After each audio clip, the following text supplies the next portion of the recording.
So much for showing up. I appreciate the attendance that we have here today. Um, what this is supposed to be is an informational meeting, and we are doing an investigation whether or not we feel that we could support sponsoring a refugee family in early 2024.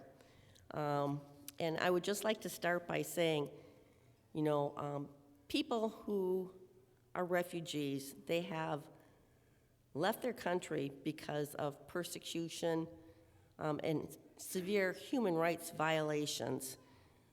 They have not been legally recognized as a refugee. They are leaving their country and becoming an asylum seeker. Every refugee starts as an asylum seeker, and internationally it is recognized that it is a human right to be able to seek asylum to avoid persecution, perhaps death. And Pastor's sermon just really hit it on the head today. When we're talking about what's going on with Israel and the Gaza Strip just this week, it doesn't matter what your political belief is or whose side you think you should be on. These are human beings, citizens that are being killed, and they don't deserve that. So right now, there are 35 million people who are classified as refugees. And they start out by being an asylum seeker. They go, leave their country, leave their family, leave their house, leave all their possessions behind, and go to a different country and apply for asylum. Then they go through the refugee process where it is an extremely, they go through an extreme vetting process. So for security checks, for biographical and biometric checks, and health information, and go through some pretty extensive interviewing process. And this takes years. And once they finally get to that position where they say, yeah, you can join the refugee program, then they have to sit and wait for a sponsor to come in and take them. Now, the United States only accepts 125,000 refugees into the country each year. So you can be in a refugee status for quite a long time. So 20 years ago I had stated that I had the opportunity to sponsor a refugee family. They came into the country in December from Afghanistan. It was a father who was in government, and had he not fled Afghanistan, he would have been killed. So I got to meet Nur Rahman Razuli, his 4 boys and wife, and it's been quite the journey. So at this point, I would like to introduce to you Aziz Razuli, who is one of the 4 sons that came to the United States, and he is going to tell you his story of being a refugee, and what sponsorship means to him. So Aziz is just a very hardworking individual.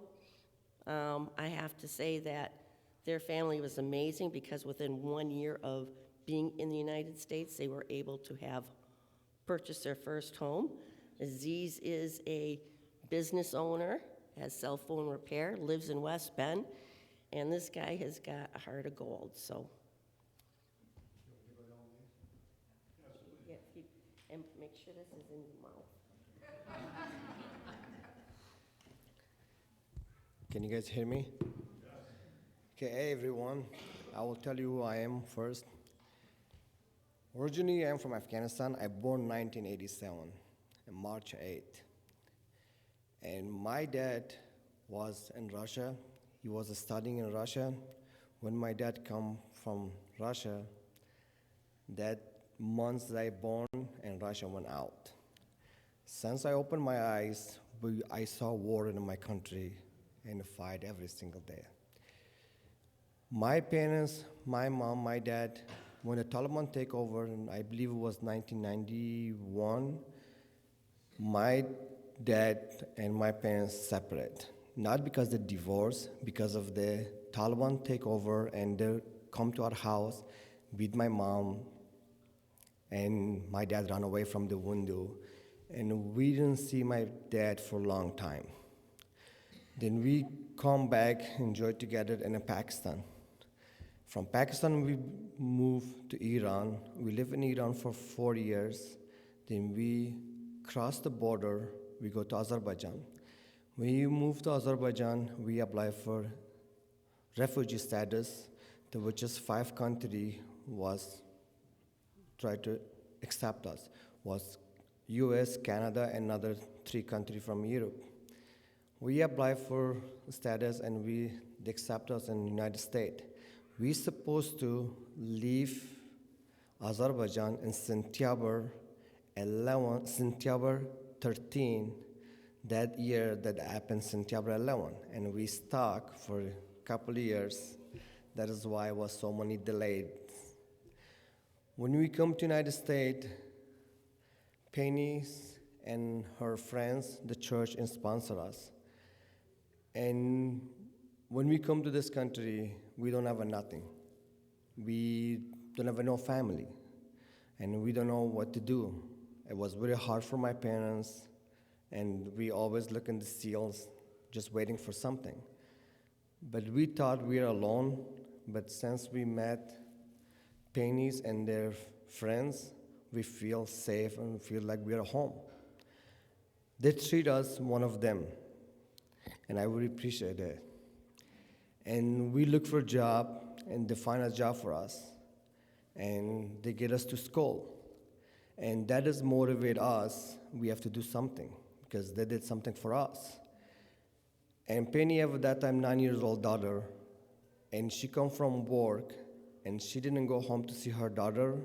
She turned around, come to our house to take care of us. And I really appreciate it for that, what you done for our family. And not just only her, it was a lot of her friends, same thing. And to be a refugee in this country, to come to this country, it is very hard. You have to go to a lot of different things. Doesn't matter you're Muslim, Christian, Catholic, Jewish, you want to be safe. Doesn't matter where you are. And I want you guys ask me questions that I can answer you guys and telling you if anything you guys like to know more. Why did your dad have to hide? My dad was in the army, and he was a things because he studied in Russia, and he was working for government. The Taliban target every single person who worked for government. They will kill him, and that was one of them, my dad, and that's the reason my dad has to hide. And he's supposed to go next year or this year to see his mom, and he cannot go because the Taliban take back over, and his brother passed away. He can't go see him because he didn't see him for, we've been left Afghanistan almost 28, 29 years. He didn't see his brother because he cannot go back. What was the vetting process like when you were being interviewed to be a refugee?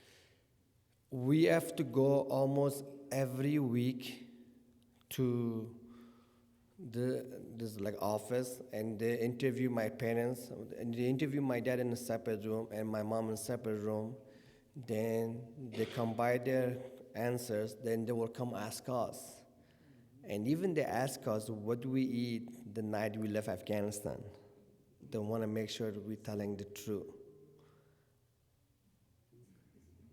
And we've been to that like almost 4 years almost. We've been to that process in order for us to get the refugee status to United States.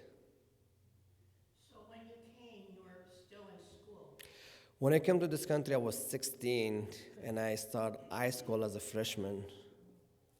How is that starting in a school system here? It is like, it was very hard for me because I don't know any English, but with the help of other people here, and I finished it, then I went to college. Good for you. So what kind of a business and how did you get started?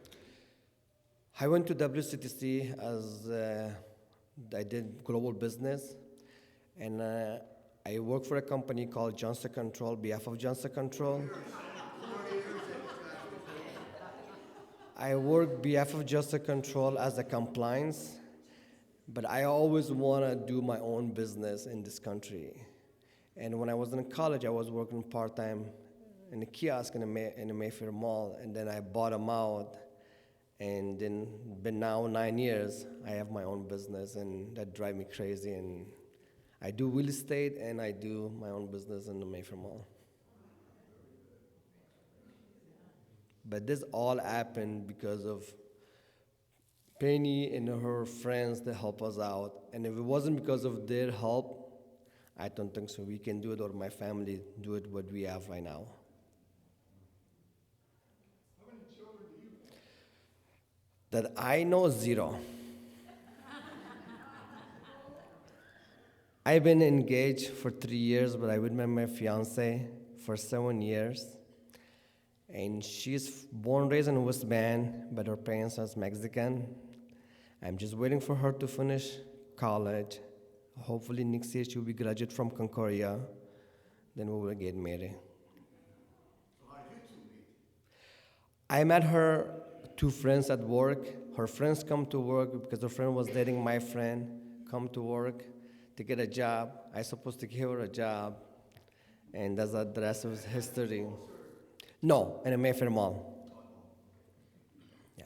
She's 11 years younger than me. I'm 36, she's 25.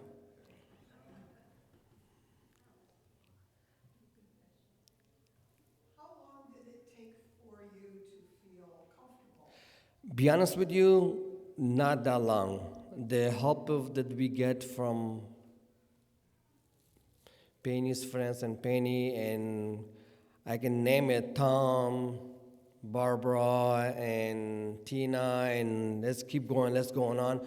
Those people like help us out. We safe right away, like we are home, and like we never felt like, oh, we are here only.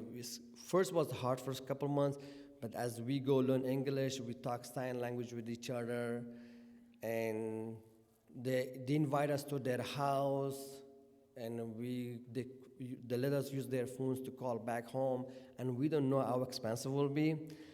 He passed away already, and his name is Dale Brickshaw. He invited us to his house. We called Afghanistan. His bill was over $200, and he didn't tell us. Will you ever, I know your father can't go back to your country, but do you have any aspirations of just going back when you have a family to see what's going on? Or are you in trouble if you go back? I would love to go back one day and visit, but as of now, no. It is not safe, because I don't know if you live in the country before you go back and forth, it will be fine. But as you just fresh, you go there, you don't know nothing, it would be probably feel not safe. Was our food hard for you to eat when you came over here? Be honest with you, no, because I'm open to eat everything except pork, but. When we come to this country, they already know we don't eat pork, and they tell us, when we go to party or they invite us to their church events, we go, and they tell us, hey, don't eat this pork, or when we go to their house, they always make sure they have meat or chicken, they don't do pork. Where do your siblings live? My parents live in Waukesha. They've been living since we come to Waukesha, and they don't like to move anywhere else except living in Waukesha.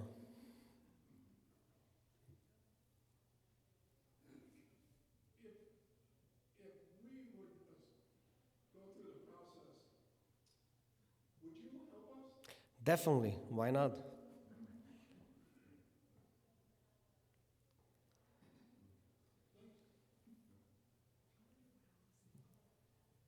And what piece of advice, if you could think of just one or two, three things that we should know that we probably don't, what advice would you give?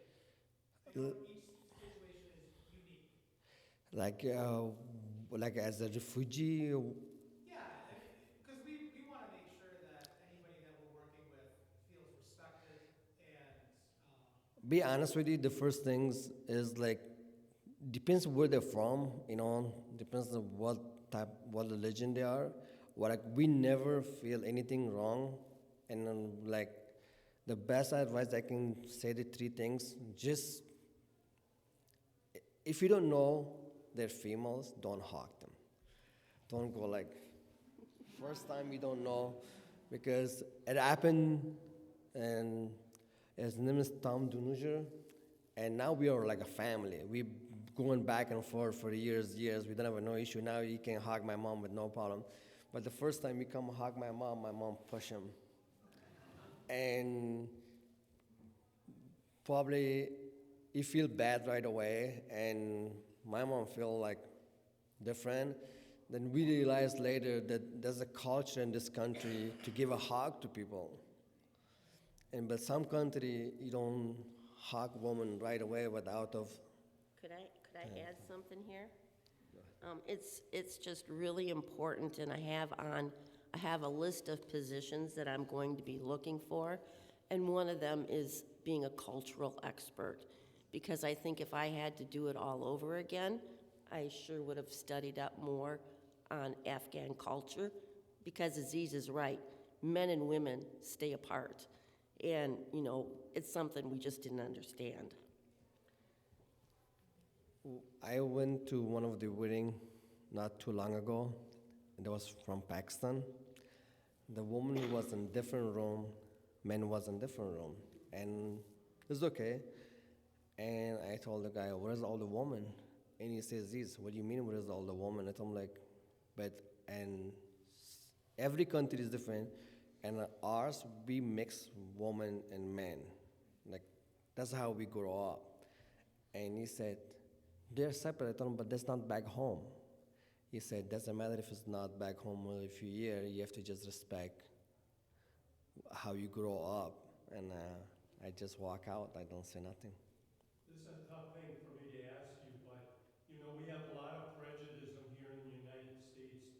Were you affected when you first came over or during your life with prejudiced people? No, because every individual they represent themselves. I told Penny outside a couple minutes ago, one of my friends was praying in the kiosk. This lady passed. She said, "He's doing yoga?"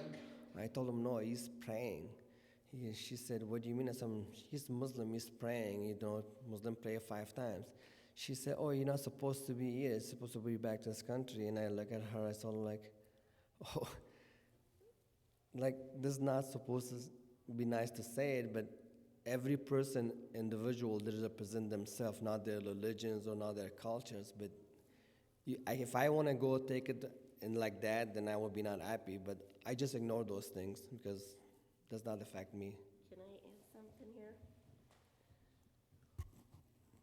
There's a lot of things Aziz might not know, because when he came to this country, he didn't speak English. And as he said, you'd be surprised how you can communicate with sign language and actually get to have a conversation. It'd be, "I need my hair cut." They did not experience a whole lot of prejudice, but I did. There was a time where I was looking for an apartment for Tuabadan, and we went through the apartment and toured it, and at that point, the apartment was ready, and after they took us through the apartment, I turned around and we were being mean mugged, and then all of a sudden, there was all sorts of reasons why they weren't allowed to have the apartment. There were so many times where, even within my own congregation, and you got to realize at the time, too, this was 2003, 2 years after 9/11, I had a lot of resistance from people within my congregation because they didn't want to do this, because why are we bringing people in here to bomb our own country and stuff like that? So I'm grateful that Aziz did not have to experience that kind of discrimination, but it definitely was there, and and as he says, it happens on occasion now, and it's just a story I never told him. Okay, I like your idea about the culture. From job controls,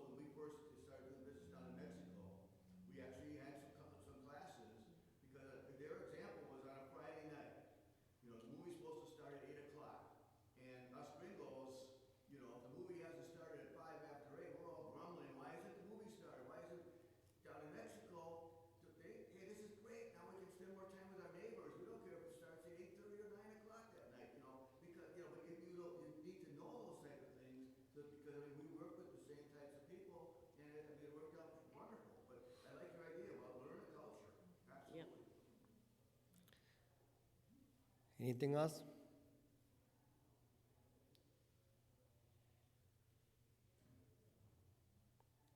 Well, you can. I guess I have a question, Penny, maybe it's more for Penny, but for both of you. So what do the next few steps, what do the next few months look like? And what kind of roles do you anticipate you playing, and what kind of roles are you asking us to play? Well, I'm glad you asked that question. That is leading right into the different positions that we need to take place. So do we have any other questions for Aziz right now? You can definitely talk to him after this meeting.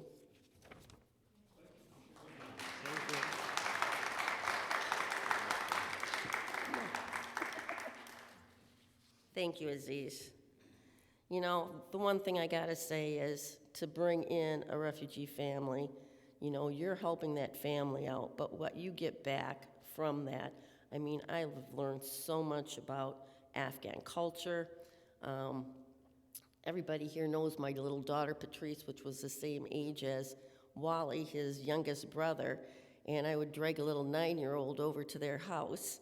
And, you know, you can imagine a 9-year-old eating Afghan food. I thought it was delicious, but, you know, she wasn't really crazy about the boiled okra and stuff like that. So, to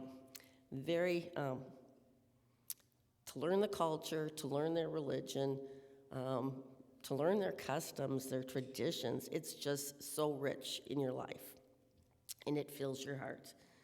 So, what the next steps are? Well, it takes a lot of volunteering to make this happen. You know, one of the first things that we need to do is to raise $6,000 because we need to give that to LSS, Lutheran Social Services, who this program is going to be running through. That $6,000 goes towards help paying the family's first month's rent, security deposit, and some basic things like that. So we need to have that, and the other thing we absolutely need to have is an apartment. Okay, so the apartment determines what the family size is going to be. So if you sign up to say, hey, we can get a 2-bedroom apartment, you know, by requirements, the parents need to have their own bedroom, and each gender needs to have their own bedroom. So if you have a family of 4 that consists of a boy and a girl, that would require a 3-bedroom apartment. If you have a family of 1 boy and 3 girls, it can go in a 3-bedroom apartment. So that needs to be determined, you know, as far as what kind of family size we're going to get. I don't know where this family would come from. Back in the day when I did Aziz's family, they said, hey, we've got this Afghan family signed up, and we knew it was going to be a family of 6, and that's what we looked for. So one of the positions is the housing position. So anybody here that knows a guy that might have a place to rent would be a very perfect, good, the chair for that position. So another is employment. We need to be able to find a job so that they're self-sufficient. And so the employment person should work with the housing person so that they can get together and be able to determine where their job is versus where they're going to be living. I apologize. Other positions include education. We need to get, if they have kids, we need to get them in school. ESL if the parents can't speak English. Medical, you need to establish a primary health care and dental provider for the family, as well as getting when they come in here, they have to get all their immunizations like as if they were newborn babies. We have furnishings, so if we're going to get an apartment, we need to have someone to coordinate drives to get all the furnishings that are necessary. Excuse me.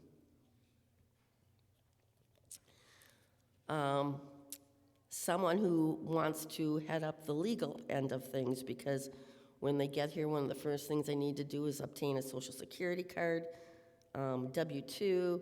work permits, I-94s, there's a list of different legal applications that they need to fill out that they will need assistance with.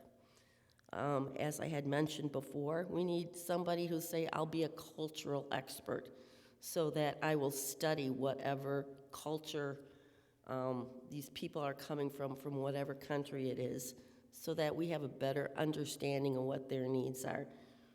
Remember, we're not trying to convert them to U.S. citizens or Christians. We're just trying to understand so that we can better communicate to be able to make this a success. We need a welcoming team, so when the family gets here, they will drive them to LSS for paperwork and take their belongings to the apartment and make them feel comfortable when they get here.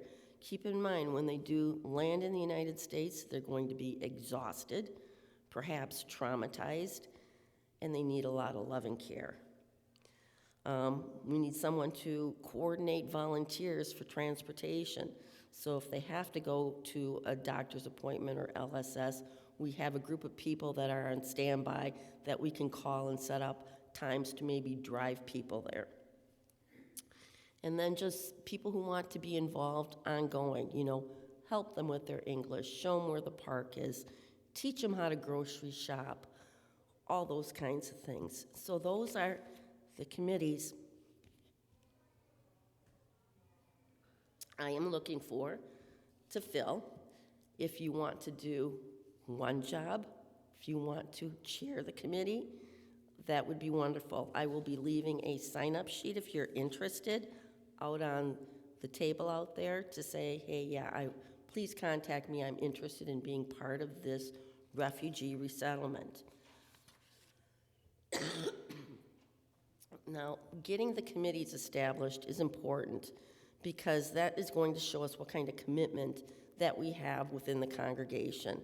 Because without the appropriate commitment, we will not be successful. And I will not move forward with this if we can't be successful with this particular family. Now, in Aziz's family's case, I had a great committee set up, but because they got detained, they ended up showing up in the United States in December. Well, guess what? 3/4 of my team were snowbirds.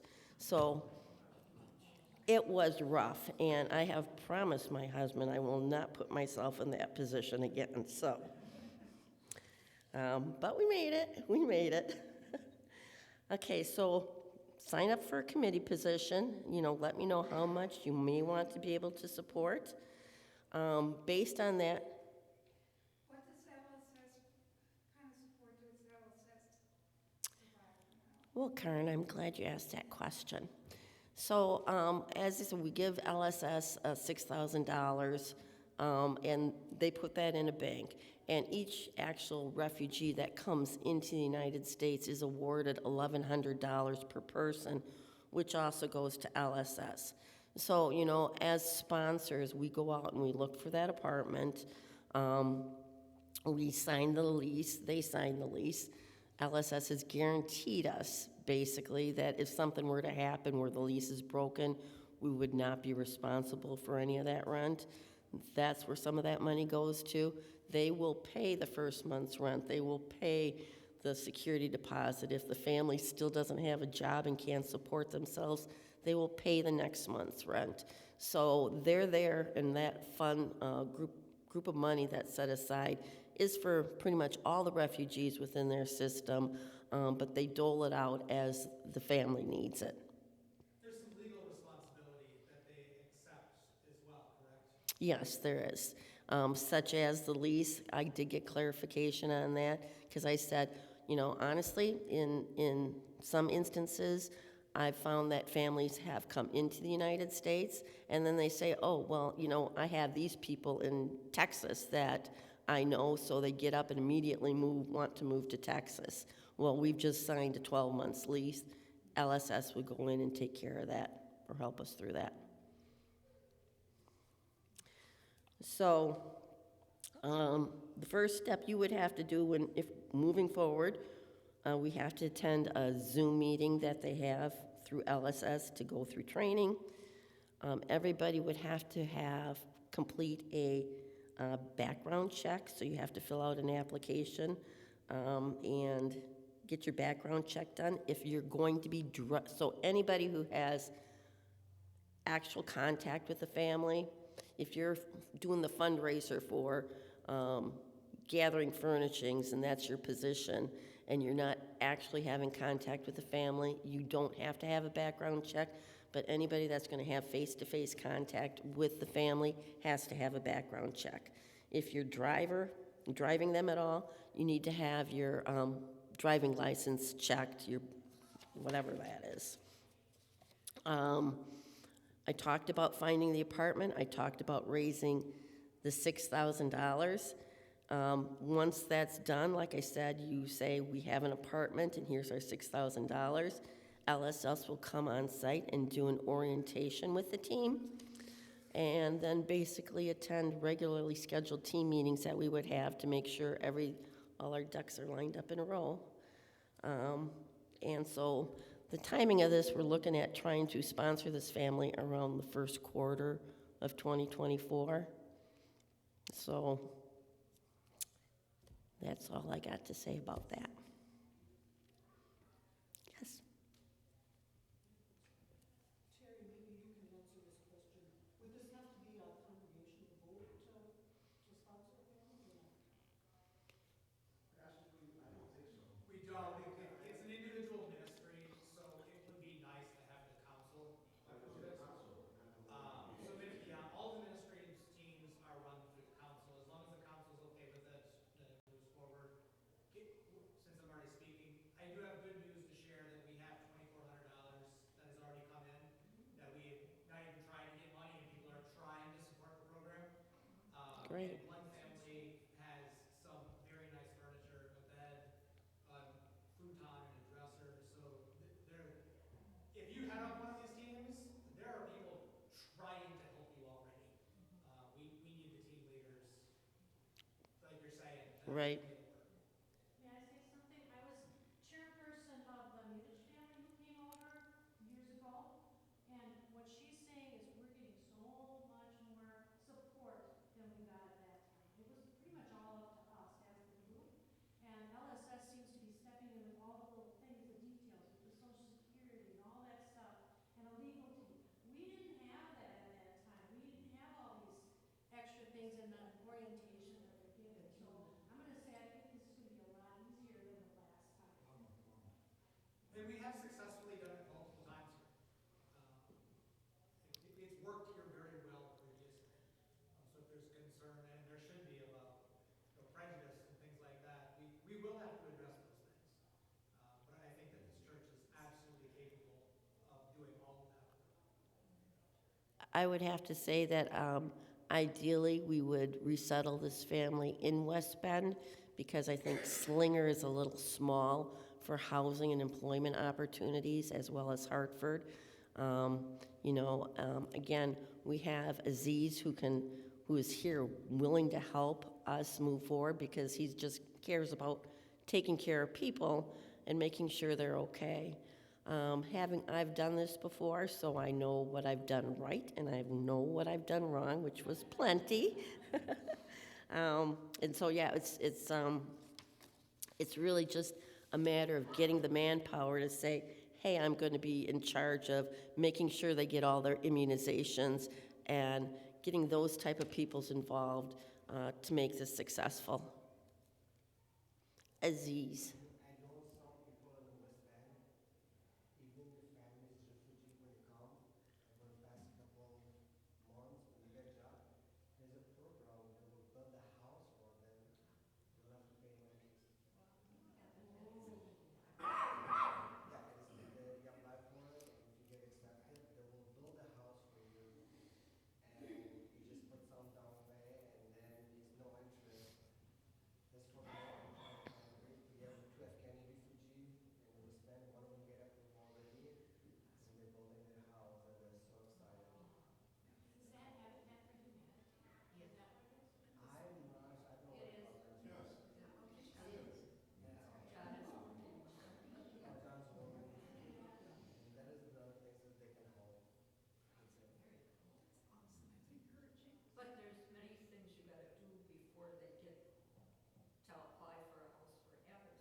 Right, right. And me and my fiance, when you guys get the refugee, we will donate the money to the church or to the detention.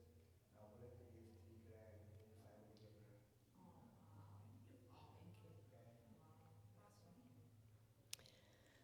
Um, And I also wanted to state that Nancy Ryan has gotten me in touch with several people that went through the refugee process in West Bend when the Afghan interpreters came here, and so I've already got a community set up in West Bend of connections. Thank you, Nancy.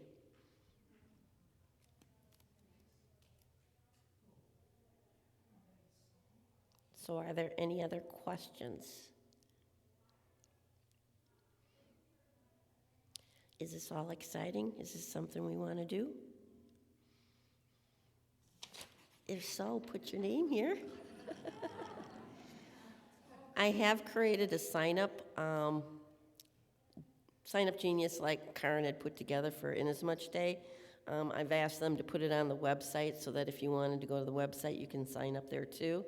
Right now, I'm just asking if you want to fill out your name and email and phone number and want to talk more to me about it, I'd be happy to give you a call and have a personal chat with you about any of these positions that we need to look at filling here. So, that's all I have to say. Thank you.